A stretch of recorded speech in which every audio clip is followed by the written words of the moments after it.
कोशिश जरूर किया करें। तो जैसे इस मूवी का स्टार्ट होता है, हमें मूवी का मेन कैरेक्टर सियोंग दिखाया जाता है और उसकी बेटी का बर्थडे होता है। इसीलिए सियोंग की मदर उसे कुछ पैसे देती है ताकि वो अपनी बेटी को डिनर पर ले जा सके। लेकिन अब सियोंग को और पैसों की जरूरत होती है, तो इसीलिए वो अपनी मदर का एटीएम कार्ड चुरा लेता है। इसके बाद वो अपनी मदर के सारे पैसे चुरा लेता है और पैसों को वो लगा देता है हॉर्स राइडिंग में, और इस गेम में वो 4 मिलियन वॉन जीत जाता है। अब सियोंग ने एक कंपनी से बहुत सारे पैसे उधार ले रखे थे, तो इसीलिए वही लोग उसके पीछे पड़ जाते हैं। इसके बाद वो सियोंग को पकड़ ही लेते हैं और वो उसे काफी मारते हैं। और जब सियोंग उनके पैसे लौटाने के लिए अपनी पॉकेट चेक करता है, तो वो देखता है कि उसके पास तो पैसे हैं ही नहीं, यानी वो वाले पैसे जिसने हॉर्स राइडिंग में जीते थे। और तब उसे याद आता है कि जब वो इन लोगों से बचकर भाग रहा था तो वो एक लड़की से टकरा गया था, तो जरूर उसी लड़की ने ही उसकी जेब काट ली। अब क्योंकि सियोंग के पास पैसे तो होते ही नहीं, तो इसीलिए वो लोग उसे 1 महीने का और टाइम देते हैं जिसमें कि वो उनके पैसे लौटा दे। इसके बाद सियोंग कुछ पैसों का अरेंज करता है और अपनी बेटी को डिनर पर ले जाता है। इसके बाद सियोंग जल्दी से स्टेशन पर पहुंचता है, लेकिन अनलकीली उसकी ट्रेन तो मिस हो गई थी। और जब सियोंग वहां पर बैठकर ट्रेन की आने का वेट कर रहा था कि तभी अचानक से उसके पास एक आदमी आता है, और ये अननोन पर्सन था, यानी सियोंग उसके बारे में कुछ नहीं जानता था। फिर वो अननोन पर्सन सियोंग को कहता है कि मैं तुम्हारे साथ एक गेम खेलना चाहता हूँ। वो सियोंग को कहता है कि अगर तुम इस गेम में जीत गए तो मैं तुम्हें 1 लाख वॉन दूंगा। तब इतने सारे पैसों का सुनकर सियोंग ये गेम खेलने के लिए एग्री हो जाता है। इसके बाद सियोंग काफी मार खाने के बाद ये गेम जीत जाता है, यानी वो 1 लाख वॉन हासिल कर लेता है। इसके बाद वो अननोन पर्सन सियोंग को एक कार्ड देता है, ये कहते हुए कि अगर तुम और पैसे जीतना चाहते हो तो इस कार्ड पर जो नंबर लिखा हुआ है उस पर कांटेक्ट करना। इसके बाद सियोंग जब अपने घर जाता है तो उसकी मदर उसे कहती है कि तुम्हारी बेटी अगले साल अपने स्टेप फादर के साथ यूएस में शिफ्ट हो रही है। यहाँ पर हमें ये पता चलता है कि सियोंग की डिवोर्स हो गई है और उसकी वाइफ ने दूसरी शादी भी कर ली है। लेकिन सियोंग कभी भी ये नहीं चाहता था कि उसकी बेटी उससे दूर जाए, लेकिन उसे बहुत सारे पैसे चाहिए होते हैं अपनी बेटी की कस्टडी वापस लेने के लिए, तो इसीलिए सियोंग उस कार्ड वाले नंबर पर कॉल करता है। इसके बाद सियोंग को एक गाड़ी में लाया जाता है जहाँ पर और भी लोग थे, लेकिन फिर उन सारे लोगों को बेहोश कर दिया जाता है। और जब उन सब लोगों की आँख खुलती है तो वो खुद को एक फैसिलिटी में पाते हैं जहाँ टोटल 456 लोग थे, और वो वहाँ पर एज अ प्लेयर थे क्योंकि उन सबको एक यूनिफॉर्म भी पहनाया हुआ था। इस फैसिलिटी का होस्ट यानी लीडर एक आदमी था जो कि फ्रंट मैन था वहाँ पर, और वो सब पर नजर रख रहा था। अब यहाँ पर एक कॉमन चीज थी कि जितने भी लोगों को वहाँ पर लाया गया था उन सब ने कर्जे लिए हुए थे बहुत ज्यादा। सियोंग वहाँ पर प्लेयर नंबर 1 से मिलता है जो कि एक बूढ़ा आदमी था। उस बूढ़े आदमी को ब्रेन ट्यूमर था, यही वजह थी कि वो यहाँ पर आया था क्योंकि उसकी लाइफ तो वैसे भी खत्म ही होने वाली थी। इसके बाद वहाँ पर 2 प्लेयर्स जिनमें लड़के का नाम सैब्यूक और लड़के का नाम जेंग होता है, उनके बीच फाइट होती है। अब यहाँ पर सैब्यूक वही लड़की थी जो सियोंग के पैसे लेकर भाग गई थी, यानी उसी ने उसकी जेब काटी थी। सियोंग तो उसे देखते ही पहचान लेता है, इसीलिए वो अपने पैसे मांगने के लिए उसके पास जाता है। तभी वहाँ पर कुछ गार्ड्स आ जाते हैं जिन्होंने पिंक कलर का यूनिफॉर्म पहना था और उनके फेस अच्छी तरह से कवर्ड थे। गार्ड्स उन सभी प्लेयर्स को बताते हैं कि तुम्हें यहाँ पर टोटल 6 गेम्स खेलनी होंगी और जो इस गेम का विनर होगा उसे बहुत सारे पैसे मिलेंगे।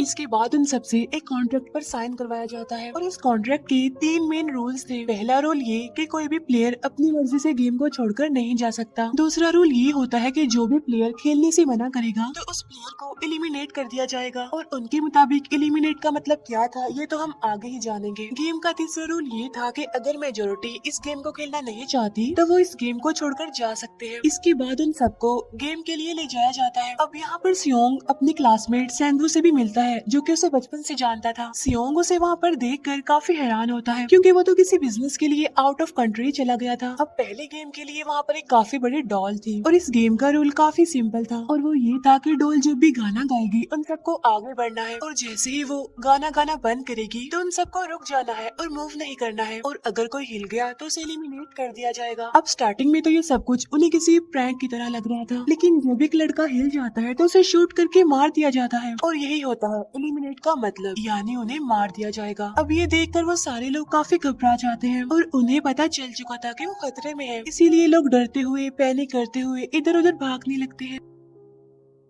लेकिन अब क्योंकि गेम का रूल था इसीलिए जो भी हिलता है उसे मार दिया जाता है, और जितने भी सर्वाइवर होते हैं वो किसी न किसी तरह इस गेम को कंप्लीट कर ही लेते हैं। लेकिन जो लोग मर जाते हैं उनकी डेड बॉडीज को वहाँ से ले जाया जाता है, और अब 456 प्लेयर्स में से सिर्फ 255 ही रह गए थे। अब क्योंकि वो सारे प्लेयर्स इतना ज्यादा डर जाते हैं कि अब कोई भी गेम खेलना नहीं चाहता था। लेकिन जैसा कि रूल नंबर 3 था कि अगर मेजोरिटी चाहे तो वो ये गेम स्किप कर सकती है, तो इसीलिए उनका लीडर यानी फ्रंटमैन वोटिंग करवाता है। लेकिन इससे पहले उन्हें प्राइज मनी दिखाई जाती है, यानी जो विनर को मिलेगी। लेकिन इन केस अगर कोई गेम को छोड़कर चला जाएगा तो ये सारे पैसे मरे हुए प्लेयर्स की फैमिलीज को मिल जाएंगे। और ये prize money total 45 billion won होती है। इसके बाद वोटिंग करवाई जाती है, जिसमें मेजोरिटी इस गेम को खेलना नहीं चाहती थी, तो इसलिए गेम को यहीं पर स्टॉप कर दिया जाता है। लेकिन अगर कभी फ्यूचर में वो लोग चाहे तो इस गेम को रीज्वाइन कर सकते हैं। इसके बाद सभी लोगों को उनके घरों पर छोड़ दिया जाता है। नेक्स्ट सियोंग पुलिस स्टेशन जाता है और वहाँ पर वो पुलिस को सारी बात बता देता है। लेकिन उन लोगों को सियोंग की बातों पर यकीन नहीं होता और उल्टा वो लोग उसे पागल समझने लग जाते हैं। इसके बाद सियोंग उन्हें वही वाला कार्ड दिखाता है, लेकिन हैरान कर देने वाली बात तो ये है कि उस पर जो नंबर था वो रॉन्ग था। इसके बाद सियोंग जब घर जाता है तो उसकी मदर वहाँ पर नहीं होती। उधर सियोंग का क्लासमेट सेंगू अपनी मदर को छुप कर देख रहा होता है और तभी वहाँ पर सियोंग भी आ जाता है। यहाँ पर सेंगू अपसेट होते हुए सियोंग को बताता है कि मेरे ऊपर 6 बिलियन का कर्ज है। वो बताता है कि मैंने क्लाइंट्स के पैसे लेकर स्टॉक मार्जिन में लगा दिए थे, लेकिन अनलकीली वो सारे पैसे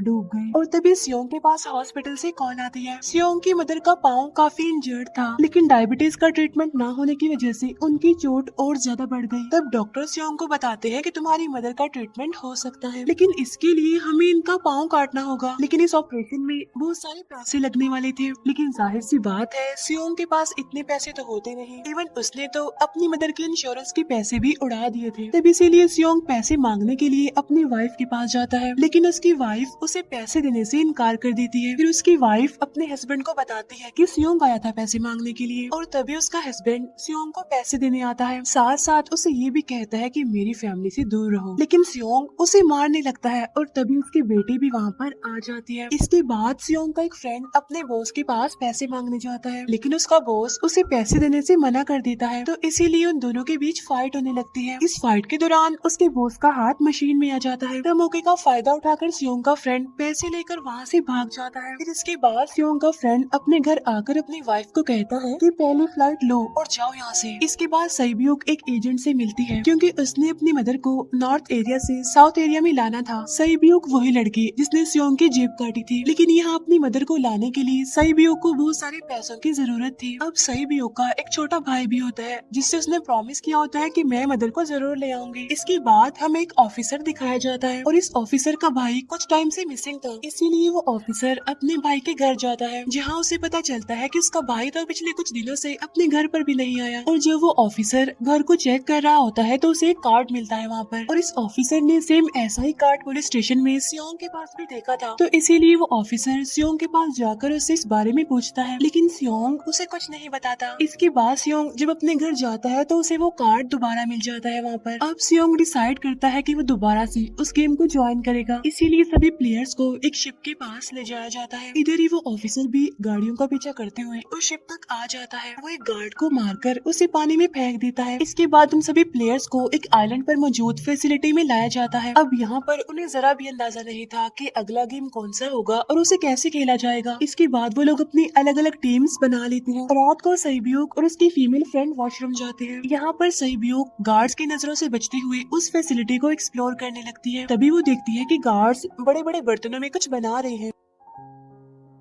लेकिन अब क्योंकि गार्ड्स को शक हो जाता है तो ये गार्ड वॉशरूम्स को चेक करने के लिए आता है, लेकिन तब तक सईब्यूक वापस आ चुकी थी। इसके बाद सईब्यूक अपनी फीमेल फ्रेंड को सारी बात बता देती है जो उसने देखा था, लेकिन यहाँ पर सेंगवू उन दोनों की बातें सुन लेता है और वो इस बारे में सईब्यूक से पूछता है, जिस पर सईब्यूक बताती है कि वो बड़े बड़े बर्तनों में कुछ पका रहे थे। इसके बाद उन सभी प्लेयर्स को प्ले ग्राउंड में लाया जाता है, जहाँ पर उनके सामने 4 शेप्स थी। 4 शेप्स में से उन्होंने किसी एक शेप को चूज करना था। अब यहाँ पर सेंगवू को पता चल जाता है कि गेम क्या है और क्या करना है हमें। सेंगवू सियोंग को बताता है कि सबने अलग अलग शेप्स को चुनना है। इसके बाद उन सभी को एक छोटा सा बर्तन दिया जाता है जिसमें की शेप्स बनी होती है। अब गेम उनकी ये होती है कि उन्होंने किसी तरह उस शेप को बाहर निकालना है बगैर डैमेज किए, लेकिन अगर शेप जरा से भी खराब हो गई तो उन्हें एलिमिनेट कर दिया जाएगा, यानी मार दिया जाएगा। अब यहाँ पर सेंगवू तो इजिली उस शेप को निकाल लेता है, लेकिन सियोंग इतना ज्यादा घबरा जाता है कि उसकी हालत खराब होने लगती है, लेकिन फिर वो किसी न किसी तरह करके इस गेम को भी जीत लेता देता है। इसके बाद उन सबको वापस से रूम में लाया जाता है। अब यहाँ पर 187 प्लेयर्स वापस आए थे, जिनमें से अब सिर्फ 108 ही रह गए थे। इसके बाद उन सबको खाने के लिए ले जाया जाता है, लेकिन खाने की वजह से जैंग की एक लड़के से फाइट हो जाती है, जहाँ पर जैंग उस लड़के को इतना ज्यादा मारता है कि वो मौके पर ही मर जाता है। इधर ही हम देखते हैं कि उन प्लेयर्स में से एक डॉक्टर होता है जो गार्ड्स के साथ मिलकर मरे हुए लोगों के ऑर्गन्स निकाल कर उन्हें चाइनीज को बेचने का काम करता है। इसीलिए जब भी डेड बॉडीज को ले जाया जाता है तो वो डेड बॉडीज को गायब कर लेते हैं, क्योंकि ये सब कुछ एक प्लान के अकॉर्डिंग चल रहा था, क्योंकि ये सारा कुछ फ्रंट मैन से छुप कर हो रहा था। यही वजह थी कि कंट्रोल रूम में भी उन्होंने अपना ही एक आदमी बिठाया हुआ था जो कि उन लोगों की सारी वीडियो फुटेज डिलीट कर देता था, और गार्ड्स तो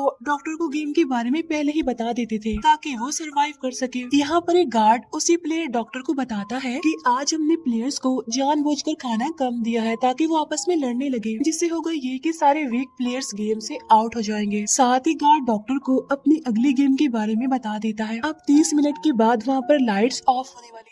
अब यहाँ पर सैंगवू को पता था कि सियोंग की टीम जरूर कोई उल्टा काम करेगी, इसीलिए वो उस टीम को अपने पास बुलाकर उन्हें रिलैक्स रहने के लिए कहता है। उधर वो जो डॉक्टर प्लेयर होता है वो जैंग की टीम में शामिल हो जाता है। यहाँ पर डॉक्टर जैंग को बता देता है कि अगला गेम क्या होने वाला है। इसके बाद लाइट्स ऑफ हो जाती है और जैंग अपनी टीम के साथ मिलकर बाकी सभी को मारने लगता है। जैंग एक लड़की को मारकर सैबियो को मारने जाता है, लेकिन तभी सियोंग उसे बचा लेता है। इसके बाद गार्ड्स वहाँ पर आकर उन सभी को रोक लेते हैं और अब टोटल 80 लोग मिल गए थे। इसके बाद उन सभी को तीसरे गेम के लिए ले जाया जाता है और यहाँ पर उन्हें 10-10 प्लेयर्स की एक टीम बनाने के लिए कहा जाता है, और वो लोग ऐसा ही करते हैं, अपनी अपनी टीम बना लेते हैं। अब क्योंकि जैंग को अगली गेम के बारे में पहले ही पता होता है, इसीलिए वो सैबियो की फीमेल फ्रेंड को अपनी टीम में नहीं रखता और वो अपनी टीम में सिर्फ मर्दों को ही रखता है। इसके बाद सैंगू भी अपनी एक टीम बना लेता है। अब क्योंकि उन्हें एक प्लेयर की जरूरत थी, तो इसीलिए सैबियो की फीमेल फ्रेंड उनकी टीम में शामिल हो जाती है, और ये गेम असल में टग ऑफ वॉर का होता है, यानी उन्होंने अपने सामने वाली टीम को नीचे गिराना था। इसके बाद गेम स्टार्ट हो जाती है और जैंग की गेम बड़ी आसानी से इस गेम को जीत लेती है। इसके बाद बारी होती है सैंगवू की टीम की। तो प्लेयर नंबर 1 यानी वो बूढ़ा आदमी कहता है कि मैंने अपनी जिंदगी में बहुत सारी टग ऑफ वॉर्स खेल रखी है, इसीलिए वो उन सबको गाइड करता है कि इस गेम को कैसे जीतना है। तो इसीलिए वो लोग किसी न किसी तरह करके इस गेम को जीत जाते हैं। फिर दिखाया जाता है कि 30 मिनट के बाद दोबारा से लाइट्स ऑफ हो जाएंगी, जिस पर सैंगवू उन सबको कहता है कि रेडी रहना। तो इसीलिए वो डिसाइड करते हैं कि एक एक करके हम पहरा देंगे। अब जैंग की टीम में एक से बढ़कर एक चालाक प्लेयर था, तो इसीलिए जैंग को डर होता है कि कहीं उसकी टीम उसे ही साइड पर न लगा दे, यानी उसे ही अपने रास्ते से न हटा दे।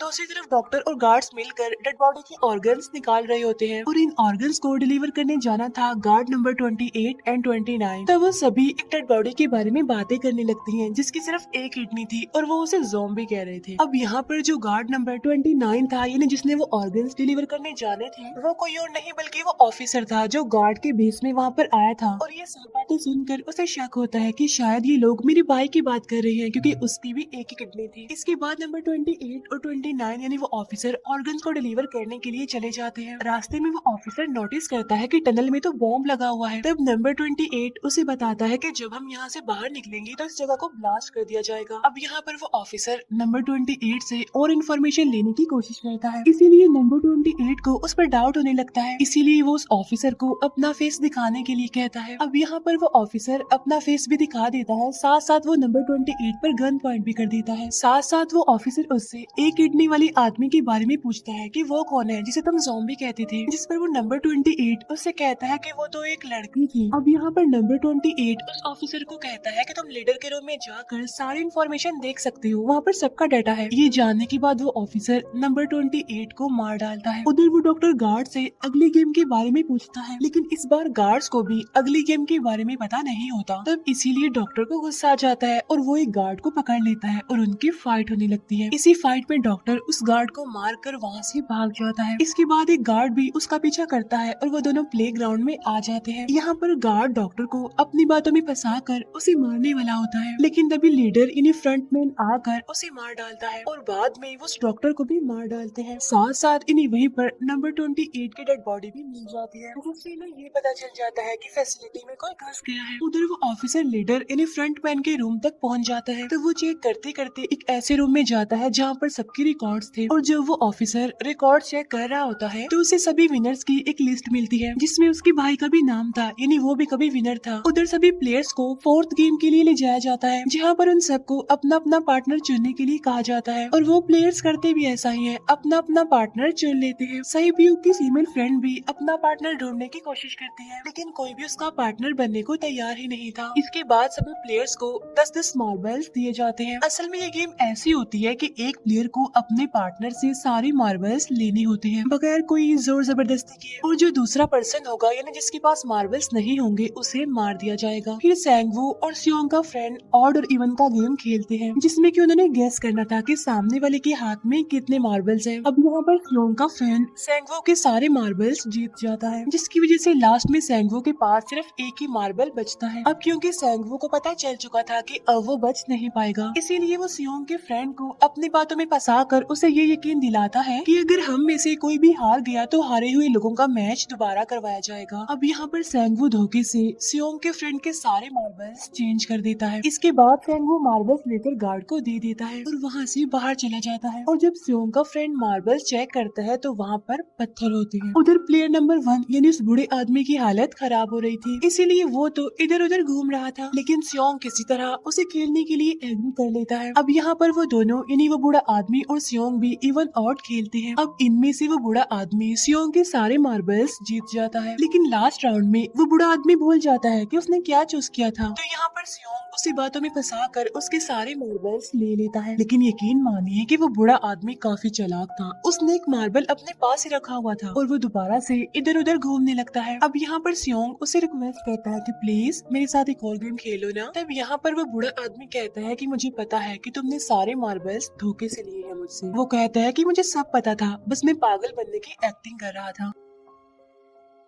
तभी सुनकर सियोंग को उस पर तरस आ जाता है और वो उसे ही सारे मार्बल्स दे देता है। उसके बाद सैब्यूक और उसकी फीमेल फ्रेंड भी गेम खेल रहे होते हैं। उनकी गेम ये होती है कि जो मार्बल्स को दीवार के ज्यादा करीब फेंकेगा वही जीतेगा। पहले सैब्यूक अपने मार्बल्स फेंकती है, लेकिन जब सैब्यूक की फ्रेंड की बारी आती है तो वो अपने सारे मार्बल्स फेंक देती है। लेकिन जब सैब्यूक ये देख लेती है तो वो अपने फ्रेंड को दोबारा फेंकने के लिए कहती है, जिस पर उसकी फ्रेंड कहती है कि नहीं सैब्यूक, मैं बिल्कुल अकेली हूँ, मेरे पीछे तो कोई भी नहीं है, लेकिन अगर तुम्हें कुछ हो गया तो ये अच्छी बात नहीं है, तुम्हारे पीछे तुम्हारा छोटा भाई है, तुम्हारा वेट कर रहा है वो। और इसी वजह से सैब्यूक की फ्रेंड को मार दिया जाता है। इसके बाद उन सबकी डेड बॉडीज को वहाँ से ले जाया जाता है। इसके बाद वो सब वापस ही रूम में आ जाते हैं। यहाँ पर जैंग देखता है कि सैब्यूक की वो वाली फ्रेंड तो अभी तक जिंदा है, जो कि बड़ी आराम से बैठी हुई थी। अब यहाँ पर हमें पता चलता है कि सैब्यूक की ये वाली फ्रेंड जैंग की भी फ्रेंड थी, लेकिन अब क्योंकि उन दोनों के बीच किसी बात को लेकर क्लैश चल रहा था तो इसलिए जैंग की वो फ्रेंड उसे बुली करने लगती है। इसके बाद फ्रंटमैन को एक डेड बॉडी के पास उस ऑफिसर का आईडी कार्ड मिल जाता है। तभी फ्रंटमैन को पता चलता है कि उसके सारे वीआईपीज आ चुके हैं, तो इसीलिए फ्रंटमैन उन्हें लेने के लिए चला जाता है। फिर सारे वीआईपीज को उनके रूम में लाया जाता है। इसके बाद फ्रंटमैन वीआईपीज के आने के बारे में एक और आदमी को जाकर बताता है और यही आदमी मेन होता है। और ये कौन होता है हम ये आगे जानेंगे। फिर नेक्स्ट डे उन सबको 5वें गेम के लिए लाया जाता है, जहाँ पर 1 से लेकर 16 तक नंबर पड़े होते हैं और वो सभी प्लेयर्स अपना अपना नंबर ले लेते हैं। नंबर का मतलब ये था कि जो नंबर भी एक प्लेयर पर आएगा उसके मुताबिक ही उसकी बारी आएगी। अब यहाँ पर लास्ट में पहला और आखिरी नंबर रह जाता है, यानी 1 और 16। तो यहाँ पर सियोंग कंफ्यूज हो जाता है कि उसे कौन सा नंबर चूज करना चाहिए। अगर उसने पहला नंबर लिया तो वो फंसेगा और मरेगा, क्योंकि उसे नहीं पता कि गेम क्या है। और अगर लास्ट नंबर लेगा तो क्या पता उसकी बारी ही ना आए, टाइम कम रह जाए। और तभी वहाँ पर एक आदमी आ जाता है और वो सियोंग को कहता है कि मुझे पहला नंबर चाहिए, क्योंकि मैं अपनी जिंदगी में कभी भी फर्स्ट नंबर पर नहीं आया। फिर इसके बाद उन्हें गेमिंग रूम में लाया जाता है। अब इस गेम का रूल ये होता है कि दिए हुए टाइम में उन्हें ब्रिज की दूसरी साइड पर जाना है। अब इसके बीच में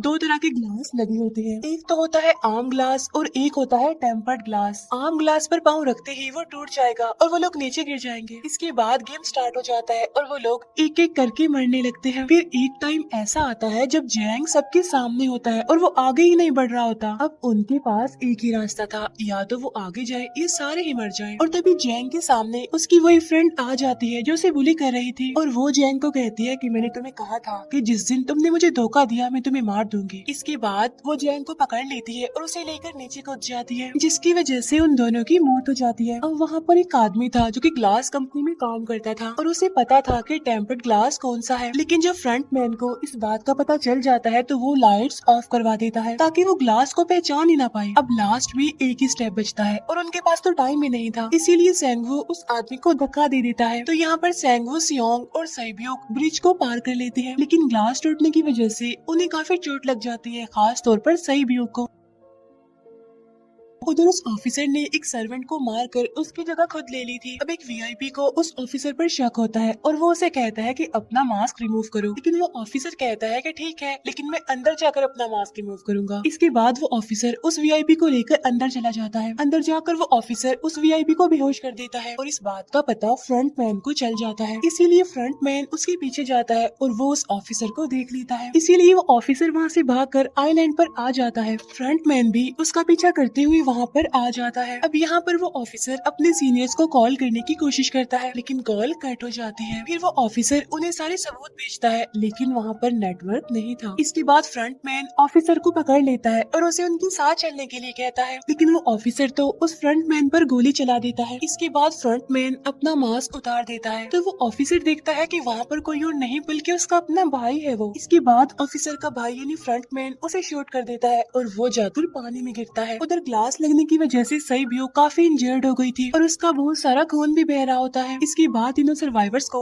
डिनर के लिए ले जाया जाता है और उनके पास एक एक नाइफ भी रख दिया जाता है, मतलब रात में उन तीनों में से कोई भी एक दूसरे को मार देगा। तभी सियोंग नोटिस करता है कि साइब्योक की हालत काफी खराब है, इसीलिए वो साइब्योक को कहता है कि फिक्र मत करो, हम दोनों साथ हैं और इस गेम में हम दोनों मिलकर सेंगवू को हरा देंगे। इसके बाद हम दोनों यहाँ से बाहर निकल जाएंगे और पैसों को आधा आधा डिवाइड कर लेंगे। साइब्योक उसे बताती है कि मेरा एक छोटा भाई है जिसे मैं ऑर्फनेज में छोड़कर आई हूँ और अगर हम दोनों में से कोई भी जिंदा बचकर बाहर जाएगा तो उसे उन दोनों की फैमिलीज का ख्याल रखना होगा। अब साइब्योक की हालत काफी खराब थी, उसे डॉक्टर की जरूरत थी, इसीलिए सियोंग कोई मदद लाने के लिए जाता है, लेकिन जब तक वो वापस आता है तब तक सेंगवू साइब्योक को मार चुका था। फिर नेक्स्ट डे उन दोनों को गेम नंबर 6 यानी लास्ट गेम के लिए ले जाया जाता है। गेम का रूल बड़ा ही सिंपल था कि मार दो या मर जाओ और इस गेम का नाम होता है स्क्विड गेम। इसके बाद गेम स्टार्ट हो जाती है और उन दोनों के बीच काफी फाइट होती है, लेकिन लास्ट में सेंगवू की हालत खराब होने लगती है। तभी सियोंग कहता है कि मैं इस गेम को रोकना चाहता हूँ और तभी सियोंग सेंगवू को उसके साथ चलने के लिए कहता है, लेकिन सेंगवू तो अपने आप को ही मार डालता है, जिसकी वजह से सियोंग गेम जीत जाता है। फिर फ्रंट मैन सियोंग को कहता है कि तुम बहुत अच्छा खेले, लेकिन मुझे इसकी उम्मीद नहीं थी। इसके बाद सियोंग को उसके घर पर छोड़ दिया जाता है और उसके पास एक एटीएम कार्ड भी था और जब सियोंग उस एटीएम कार्ड को जाकर चेक करता है तो वो दिखता है कि सारे पैसे उसके अकाउंट में भेज दिए जाते हैं। इसके बाद सियोंग अपने घर जाता है, लेकिन तब तक उसकी मदर की डेथ हो जाती है। इसके बाद हमें एक साल बाद का सीन दिखाया जाता है जहाँ पर हम देखते हैं कि सियोंग की हालत काफी खराब हो गई है, यानी वो काफी नशा करने लग गया है और उसने अब तक उन पैसों को हाथ तक नहीं लगाया। एक दिन एक फूल बेचने वाली औरत सियोंग के पास आती है और वो उसे सेम वैसा ही कार्ड देती है जिसमें एक एड्रेस लिखा हुआ था और फिर सियोंग उस एड्रेस पर जाता है जहाँ पर उसे पता चलता है कि ये सारा किया धरा किसी और का नहीं बल्कि उस बूढ़े का है, प्लेयर नंबर 1 का, और वो अभी भी जिंदा है। यहाँ पर वो बूढ़ा आदमी सियोंग को बताता है कि मैं अपनी लाइफ से बोर हो चुका था और ये सारी गेम मैंने अपने क्लाइंट्स के साथ मिलकर बनाई ताकि मैं लोगों को मरते हुए देखकर एंजॉय कर सकूं, लेकिन हाँ, हमने किसी को मजबूर नहीं किया था ऐसा करने के लिए और मैंने गेम में इसीलिए पार्टिसिपेट किया क्योंकि गेम देखने से ज्यादा उसे खेलने में मजा आता है। वो कहता है जो पैसे तुम्हारे पास है वो मेरे ही है और ये कहते ही उस बूढ़े आदमी की मौत हो जाती है। इसके बाद सियोंग साइब्योक के छोटे भाई के पास जाता है और उसे लेकर वो जाता है सेंगवू की मदर के पास और वो सेंगवू की मदर को कहता है कि इस बच्चे का ख्याल रखना, साथ साथ वो उसे एक बैग भी देता है जिसमें बहुत सारे पैसे होते हैं। इसके बाद सियोंग स्टेशन पर जाता है जहाँ पर उसे वही अननोन पर्सन मिलता है जो कि उसे मूवी के स्टार्ट में भी मिला था। यहाँ पर सियोंग उसका पीछा भी करता है, लेकिन तब तक वो भाग चुका था। फिर सियोंग उस कार्ड वाले नंबर पर कॉल करता है और वो पूछता है कि तुम लोग कौन हो और लोगों के साथ ऐसा क्यों कर रहे हो, क्यों खेल रहे हो लोगों की जिंदगी से। लेकिन आगे से उसे रिस्पॉन्स आता है कि सियोंग, अगर तुमने जिंदा बचना है तो प्लेन में चढ़ जाओ। और इसी के साथ ही मूवी यहीं पर एंड हो जाती है। Thank you for watching.